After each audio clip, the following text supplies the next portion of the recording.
Week 11. Hard to believe, Week 11. Seriously, The guys. fantasy football season is coming to an end, unfortunately.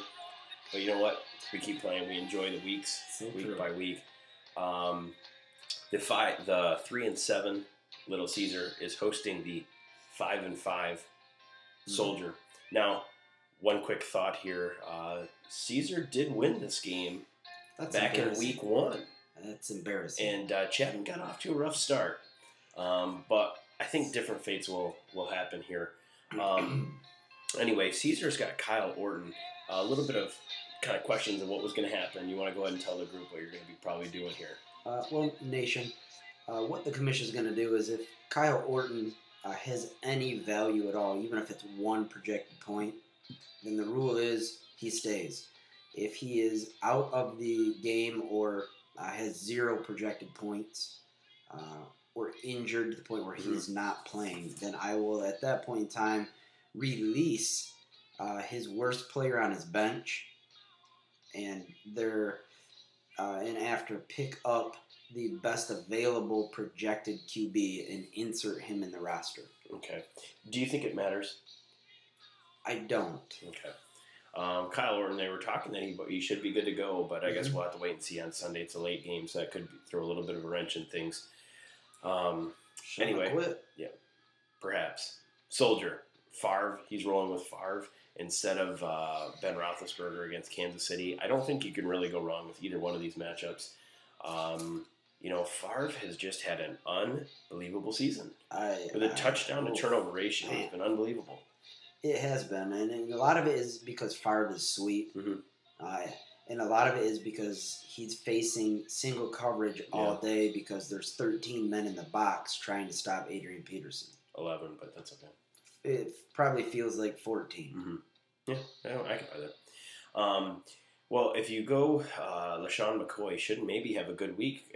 I don't think Brian Westbrook's coming back this season. I don't think Brian Westbrook's ever coming back. Period. Okay, I can buy that. Concussions. You don't mess with that. He's got his money. I've had a concussion. You've had concussions. We've all had them. But every day Brianna is fragile. Fragile. Big time. So this is it for her. His running backs have good matchups, but it really doesn't matter. And as far as Soldier goes, I'm kind of surprised he's going Favre over Roethlisberger because of the ties that he has to the Steel City. Yeah, it doesn't seem like I think his ties are starting to dwindle a little bit. I don't know what's going on there. Is it okay to question his fanhood to the Pittsburgh Steelers right now? Dougie, I've done a lot of things to Mr. Chapman, and I've said some things a touch below the belt, and some things way below the belt, and I've enjoyed all of them. But I could not even question his fanhood. Yeah, I'm just wondering. Favre. I'm tempted to question his manhood, but I just can't do it. Okay, all right. Well, anyway, he's going to roll with Beanie Wells. Do you trust a Cardinals running back, and if so, who is it, Wells or Hightower? I don't really trust either of them, although I enjoy both actual players. They're both good, but they're getting 50% of the carries each of them, and that's just not enough in that pass-happy oriented offense. I agree with that.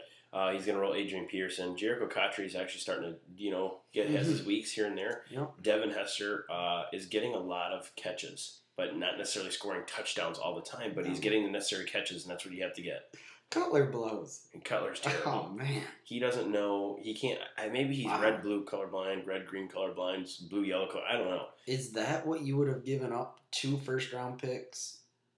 I don't know. Oof, man. Yeah. The Bears screwed the pooch on that one. Yeah, well, he's also going to run Steve Smith. Steve Smith actually starting to show up yet again. Yep. Brent Selleck. We love the Tom Selleck play. And then the Saints have some injuries in the backfield. Don't really know what to expect against Tampa Bay as far as what they're going to do. It could go either way. Tampa Bay gives up a lot of points, but I'm kind of wondering about what's going to happen with the injuries here. Anyway, looking at the other side of things, nothing really stands out to me. Anquan Bolden against St. Louis is a decent matchup.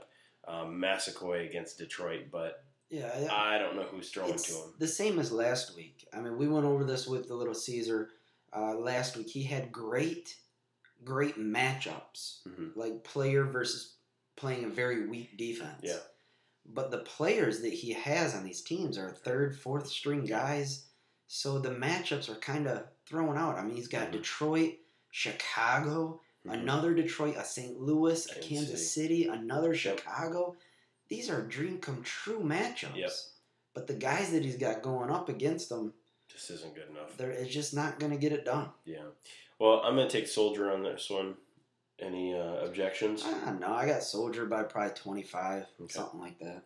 All right. Well, Soldier will be able to avenge his loss. But looking at the playoff picture, is Soldier the one to come out of the knoll? Do you think Doughboy will? Do you think Titletown? Do you think there'll be more than one?